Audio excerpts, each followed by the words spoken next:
سورہ آل عمران آیت نمبر 92 چوتھے پارے کی ابتدا ہو رہی ہے۔ اعوذ باللہ من الشیطان الرجیم، بسم اللہ الرحمن الرحیم۔ لن تنالوا البر حتى تنفقوا مما تحبون وما تنفقوا من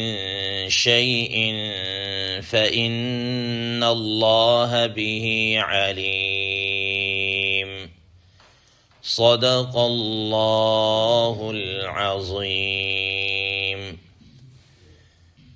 اللهم صل على محمد النبي الأمي وعلى آله وسلم تسليما كثيرا كثيرا۔ محترم سامعین کرام، اس آیت مبارکہ کا ترجمہ اللہ تبارک و تعالی ارشاد فرماتے ہیں، لن تنالوا البر حتى تنفقوا مما تحبون، ہرگز تم کمال نیکی کو نہیں پہنچ سکتے یہاں تک کہ تم خرچ کرو اس چیز میں سے جو تمہیں پسند ہو، جس کو تم پسند کرتے ہو۔ وما تنفقوا من شيء، اور جو کچھ بھی تم خرچ کرو گے، فإن اللہ بہ علیم، تو اللہ تبارک و تعالی اس کو خوب جانتے ہیں۔ محترم سامعین کرام، جیسا کہ آپ احباب کے علم میں ہے کہ سورہ آل عمران کے اندر زیادہ تر روئے سخن نصارہ کی طرف ہے، اور ضمناً اور ساتھ ساتھ اہل کتاب یہود کا بھی بیچ میں تذکرہ آتا گیا، اور ان کے جو عقائد یا ان کے اندر جو خرابیاں تھیں ان کو بھی ساتھ ساتھ بیان کیا جاتا رہا۔ گزشتہ دروس کے اندر آپ حضرات کے سامنے یہ بات آئی کہ وہ لوگ جو دین اسلام کو قبول نہیں کرتے، ایمان لے کر نہیں آتے، حالت کفر کے اندر مر جاتے ہیں، وہ اللہ تبارک و تعالیٰ کے حضور اپنی جان کی خلاصی کے لیے اگر زمین بھر کر سونا بھی دینا چاہیں تو وہ اللہ تبارک و تعالیٰ کے حضور ہرگز قبول نہیں کی جائے گی۔ اگر وہ جان کے فدیہ کے طور پر دینا چاہیں تو بالکل قبول نہیں کی جائے گی۔ فَلَن يُقْبَلَ مِنْ أَحَدِهِمْ مِلْءُ الْأَرْضِ ذَهَبًا، ہرگز زمین بھر کے سونا بھی اگر وہ دینا چاہیں اپنی جان کو چھڑانے کی خاطر تو ہرگز قبول نہیں کی جائے گی۔ آج کی اس زیر دس آیت مبارکہ میں اللہ تبارک و تعالیٰ گویا کہ اہل ایمان کو مخاطب کرتے ہوئے فرما رہے ہیں کہ کفار تو اگر زمین بھر کر سونا بھی دینا چاہیں تو وہ قابل قبول نہیں،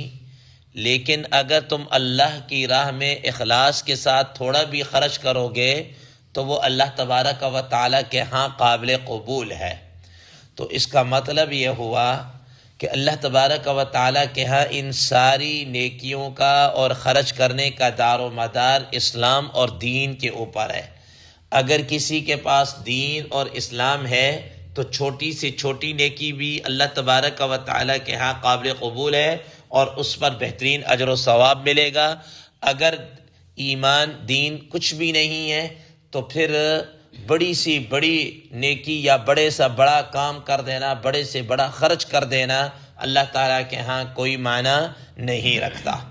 فرمایا لن تنالوا البر حتى تنفقوا مما تحبون، کہ ہرگز تم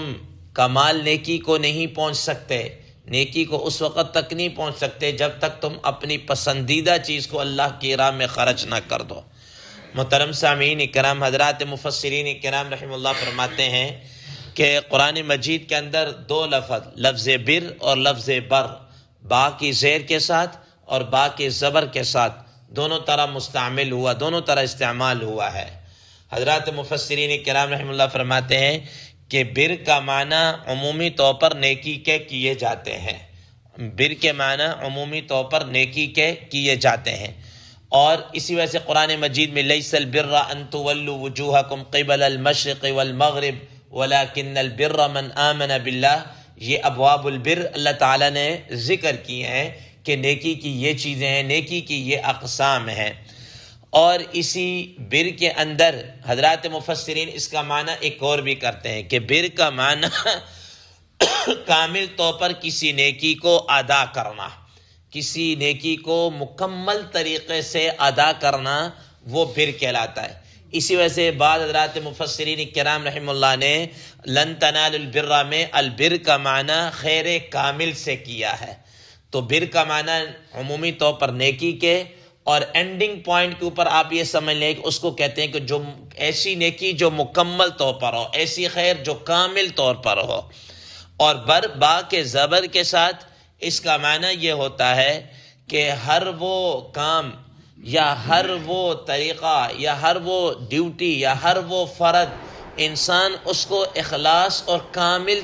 اس طریقے سے ادا کرے کہ اس کے اندر کسی قسم کی کوئی گنجائش نہ رہے، بالکل احسن طریقے سے اپنی کسی ڈیوٹی کو، فرض کو یا چیز کو ادا کرنا، یہ بر کہلاتا ہے۔ اسی سے قرآن مجید کے اندر آتا ہے وَبَرًّا بِوَالِدَيَّ یا وَبَرًّا بِوَالِدَتِي، ٹھیک ہے نا، اور اسی کی جمع ابرار آتی ہے جس کو قرآن مجید میں ان الابرار لفی نعیم، ٹھیک ہے نا، ان الابرار یشربون من کأس، ٹھیک ہے، کہ ایسے لوگ جو نیکی کو اس طور پر کرتے ہیں یا اپنی ڈیوٹی کو اس طور پر سر انجام دیتے ہیں کہ اس میں کسی قسم کی کوئی جھول نہیں رہتی، کوئی کسی چیز کی نقص کی کوئی گنجائش نہیں رہتی، تو ایسے لوگ ابرار کہلاتے ہیں، اور ان کے لیے اللہ تبارک و تعالیٰ نے یہ ساری چیزیں بیان کی۔ تو یہ بر اور بر کا اس کے بارے میں قرآن مجید کے دونوں یہ استعمال ہے۔ اور بر کا دوسرا معنی حضرات مفسرین کرام رحم اللہ فرماتے ہیں کہ احسان بھی ہیں، خود جس کو قرآن مجید میں البر الرحیم کہا گیا کہ وہ بڑا محسن ہے اور بڑا رحم کرنے والا ہے۔ محترم سامعین کرام، حضرات مفسرین کرام رحم اللہ فرماتے ہیں جب قرآن مجید کی یہ آیت مبارکہ نازل ہوئی تو چونکہ حضرات صحابہ کرام رضوان اللہ تعالی علیہم اجمعین قرآن مجید کے احکامات کے عاشق تھے، جس طرح قرآن مجید کا حکم نازل ہوتا وہ منعن اس پر اسی طریقے سے ایز اٹ از اس پر عمل کرنا شروع کر دیتے تھے اور اس پر عمل کرتے تھے۔ چنانچہ روایات میں آتا ہے کہ جب قرآن مجید کی یہ آیت مبارکہ نازل ہوئی، حضرت ابو طلحہ انصاری رضی اللہ تعالی عنہ نبی کریم صلی اللہ تعالی علیہ وسلم کے پاس آئے اور کہا کہ یا رسول اللہ صلی اللہ تعالی علیہ وسلم، اللہ تبارک و تعالی نے یہ فرمایا ہے کہ جب تم اپنی پسندیدہ چیز کو خرچ کرو گے تب نیکی کے کمال کو پہنچو گے۔ تو یا رسول اللہ صلی اللہ علیہ وسلم، یہ میرا باغ ہے۔ مدینہ منورہ کے اندر ایک باغ تھا۔ حضرات مفسرین کرام رحم اللہ فرماتے ہیں کہ ابو طلحہ انصاری رضی اللہ تعالی عنہ یہ مدینہ منورہ کے مالدار افراد میں سے ان کا شمار ہوتا تھا، اور ان کے باغ سب سے شاندار تھے۔ خاص طور پر ایک باغ تھا جس کو بیروحا کہا جاتا تھا، اس میں ایک کنواں بھی تھا، اس کا پانی بڑا شیریں، لذیذ اور ٹھنڈا پانی تھا، جس میں نبی کریم صلی اللہ تعالی علیہ وسلم بھی جا کر اس کنویں سے پانی پیتے رہتے تھے۔ حضرت ابو طلحہ رضی اللہ تعالی عنہ کو یہ بڑا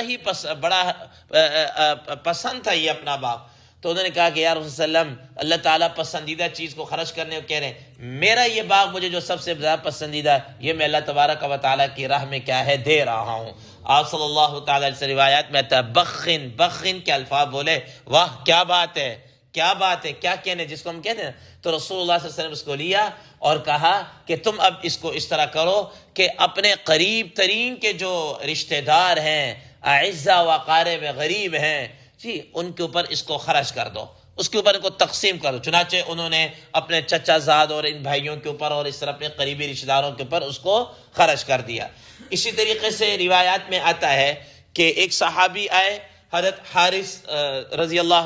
زید بن حارث رضی اللہ تعالی عنہ آئے اور کہا کہ یا رسول اللہ صلی اللہ علیہ وسلم،